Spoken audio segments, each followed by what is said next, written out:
Você conhece esses dados aqui?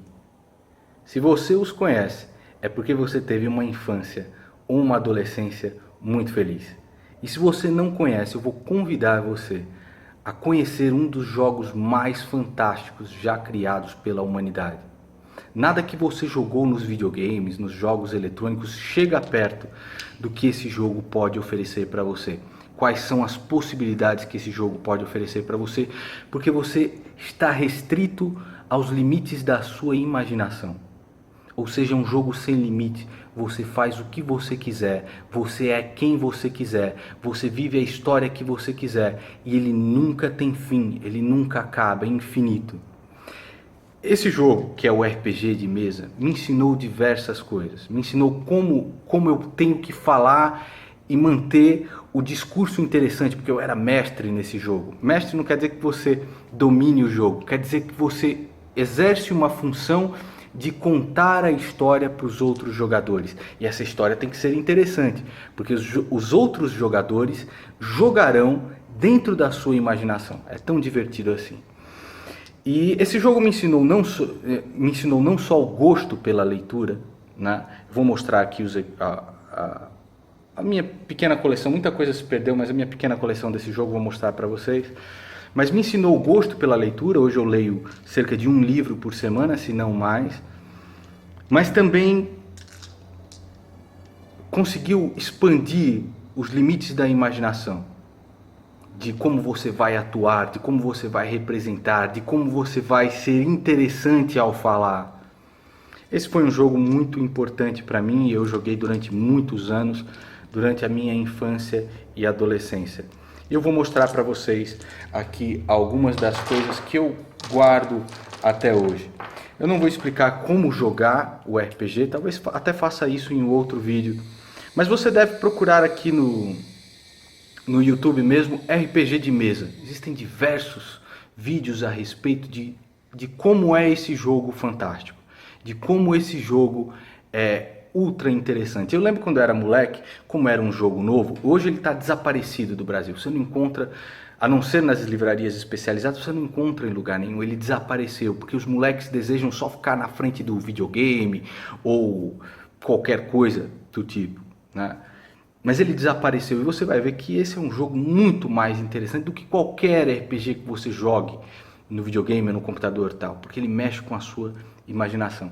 E na época, quando era um jogo novo, os crentes burros diziam que isso daqui era coisa do diabo, era coisa do demônio, você está fazendo macumba, o que você está fazendo? E realmente é um jogo estranho para quem observa de fora, porque ele é uma mistura de literatura com teatro, com imaginação, com narrativa, com videogame, com matemática, com tudo que você pode imaginar.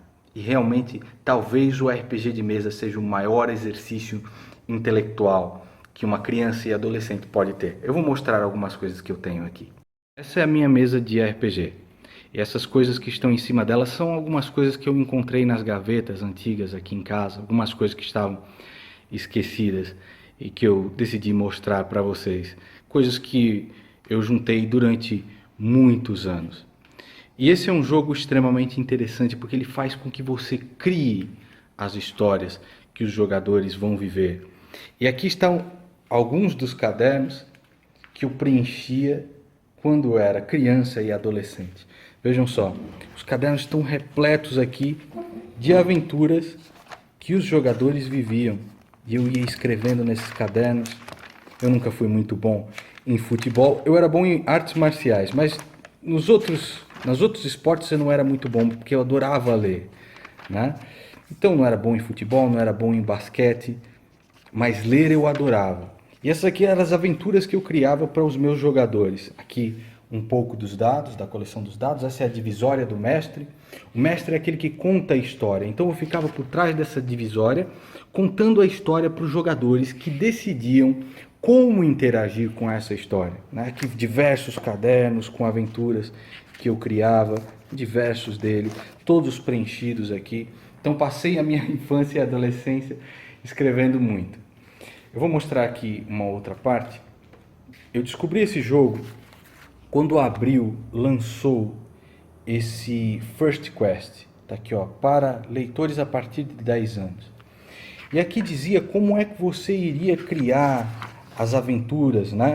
Como seria esse mundo fantástico, como você criaria esse mundo.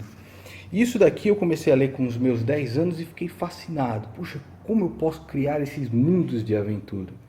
Né? E depois do First Quest, nós fomos... Não, aqui o Advanced Dungeons and Dragons, né? Mas depois do First Quest nós fomos procurar o Dungeons and Dragons, que está aqui. Que era vendido, era um sucesso nas lojas de brinquedo, mas não se vende mais esse jogo. As crianças são burras, você só tem jogos toscos como, sei lá, Jogo da Vida, Monopólio, jogos enjoativos. Esse é um jogo infinito. Você pode jogar durante 10 anos e ele nunca vai ser o mesmo. E essa mesa aqui costumava ser repleta dos meus amigos que hoje viraram esquerdistas e tudo mais, mas nós nos sentávamos aqui para jogar há muito tempo atrás. E depois do First Quest, eu fui buscar o Dungeons and Dragons. Estava aqui o livro de regras, né? As coisas que os heróis usavam, machados, lampiões, cordas, sacos de dinheiro e tal, onde eles iriam explorar as coisas, né? Então, quem conhece sabe o quão maravilhoso é você criar o que você quiser com a sua imaginação. Aqui o primeiro mapa do Dungeons and Dragons, e depois nós fomos para o Advanced Dungeons and Dragons. Advanced Dungeons and Dragons, aqui os 3 livros muito antigos também, onde você tinha regras mais complexas. Você tinha livros e livros, eu lia todos esses livros, sabia de cor a tabela desses livros, sabia tudo de cor. Esses 3 livros imensos aqui, eu sabia de cor. O livro do Monstros, o livro do Mestre e o livro dos jogadores. Depois uma versão um pouco mais atualizada, que é o Dungeons and Dragons remasterizado, aqui com umas imagens um pouco melhores, que acho que foi lançado isso daqui, eu não lembro se foi em 99, 98, eu não me lembro. Você tinha diversas revistas nas bancas do Brasil falando a respeito desse jogo, de como você deve jogar, porque é um jogo que pode parecer muito complexo, mas na verdade a única coisa que você precisa para jogar esse jogo aqui é uma folha de papel e algumas regras muito simples. Não é necessário que você siga um livro imenso de regras como esses daqui, livros imensos.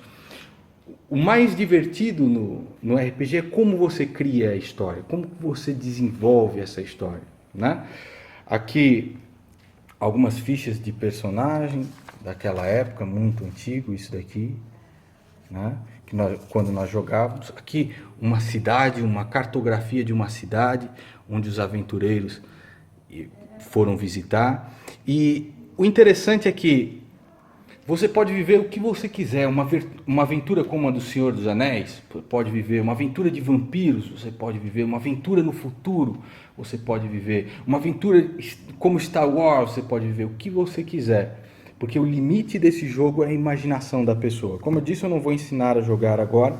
Você deve procurar aqui no próprio YouTube RPG de mesa, para que você veja alguns vídeos e pessoas ensinando. Havia também esses livros-jogos. Você simplesmente lia o livro e você jogava, né? Esse livro é como se fosse o mestre e você tinha as opções aqui, ó. Atraído pelo calor de seu corpo, o verme de sangue estende seu corpo para frente numa tentativa de engaixar a sua carne. Jogue um dado. Se sair 1 a 3, vá para 325. Se sair 4 a 6, vá para 234. E aí você vivia essa aventura dentro do livro. Era realmente uma coisa fantástica, né? Cada um desses livros aqui contava uma história e você era o herói dentro dessa história. Esse aqui é um outro sistema de RPG, um pouco mais simples, feito pelo Steve Jackson e Ian Livingstone, que são assim, criadores mesmo do RPG, uma coisa realmente muito interessante. Aqui é a minha coleção de Magic, há muito tempo eu não jogo, né? Muito tempo eu não vejo isso, mas aqui algumas boas cartas. Esse aqui é o Mundo de Britânia, né? Foi o primeiro MMORPG que saiu no mundo. E nós também usávamos alguns cenários desse mundo aqui como aventuras do RPG, né? E você vê que esse é um cenário feito em papel, em pano, né? Eles mandavam esse mapa de pano, muito legal. Aqui uma estalagem típica, onde os aventureiros podiam viver suas aventuras aí, né? Aqui algumas miniaturas, né? onde eles representavam, é claro, o mestre vai dizendo o que vai acontecendo, os jogadores vão dizendo como eles reagem à situação. Aqui alguns dados dos jogadores. E é isso aí. Essa é a minha mesa de RPG, que deixa muita saudade. E talvez eu faça mais alguns vídeos a respeito desse jogo maravilhoso, ensinando como você pode jogar com regras muito simples, porque eu acho que é uma alternativa interessante para esse carnaval, quem sabe, né? E é isso aí. Fica a saudade e os ensinamentos que eu tive de um dos jogos mais maravilhosos da história da humanidade.